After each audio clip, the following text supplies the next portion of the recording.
Okay, I'm going to show you how to do a kind of ruffled owl eye edge that you can put on any of my blankets that I make because it's no purl, just like they are.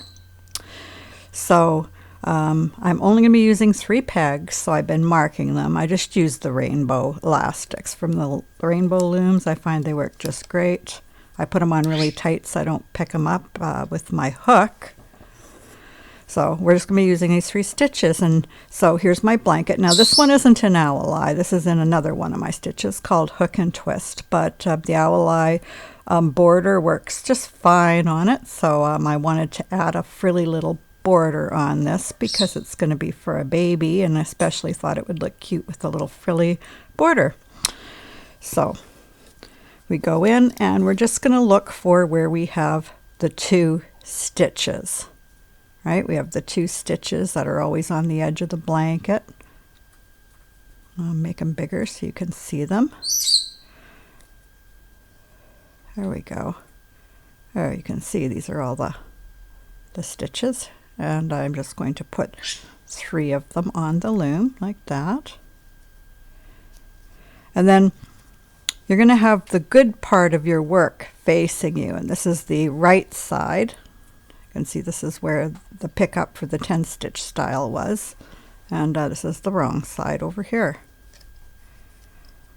Okay, and then all you're going to do is make a slip knot and put it on number 1 peg, just like that. And then you're going to come over, we're going to just start picking up the stitches, and I'm just going to start directly into the stitch. So I'm going to go over. I'm going to go over this one too.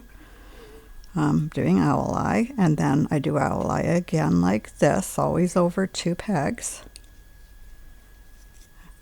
And knit these over.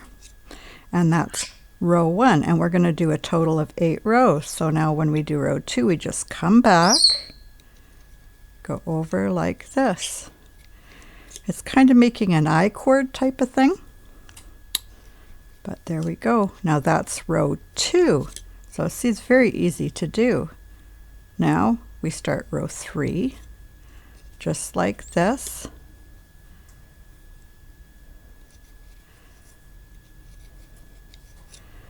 And row 4.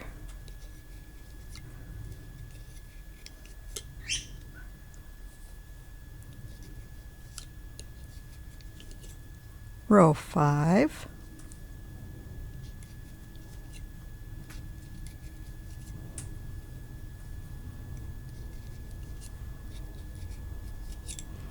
row 6,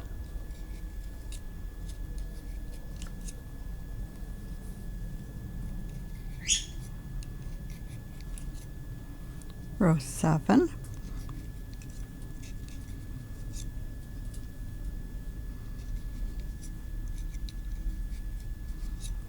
and then row 8.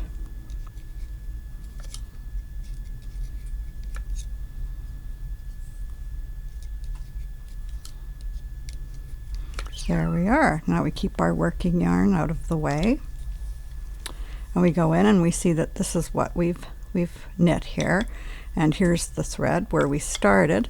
So we're going to look for the next loops, and this loop already has something through it, right? So we go to the next loops and we put them on just like that. 1, 2. Do I got 2 threads here or not? Nope. There we go. There they are.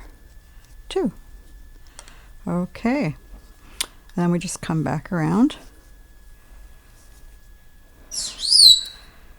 And the first thing we're going to do is just knit these over because we need it to be attached. There we go. There we go. Now it's all cast on. And row 1. And this peg on the side usually is a little bit of a pain to get over, but we'll get that over. There we go. And one, whoopsie. Okay. There we go. As soon as we get these thicker strands over, it's easy. So that's row 1.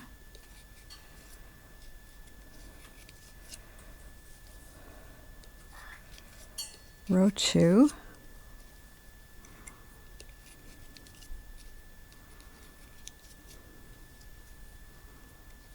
Row 3. Row 4. Getting a little bit mixed up here on my rows.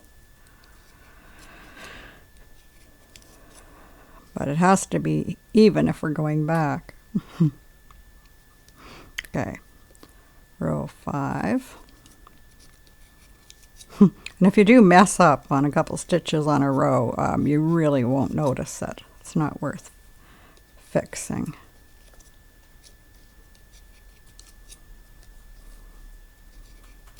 Okay, row 6. Now we start row 7.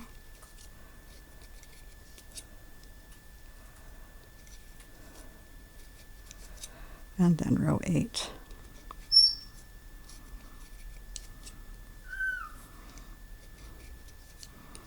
Okay, and we again put our working yarn over to the side, and we go in, and we pick up the next 3 stitches. Okay, but see, we're starting to get something here, and this will turn into that. Okay, and this is got the yarn in it right here, so we pick up the next stitch.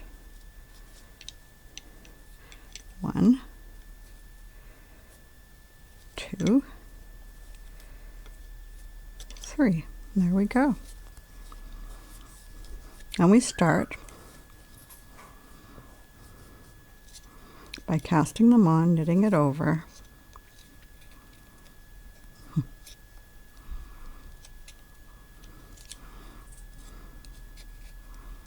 And there, whoops, there we go. Okay, get this yarn over here.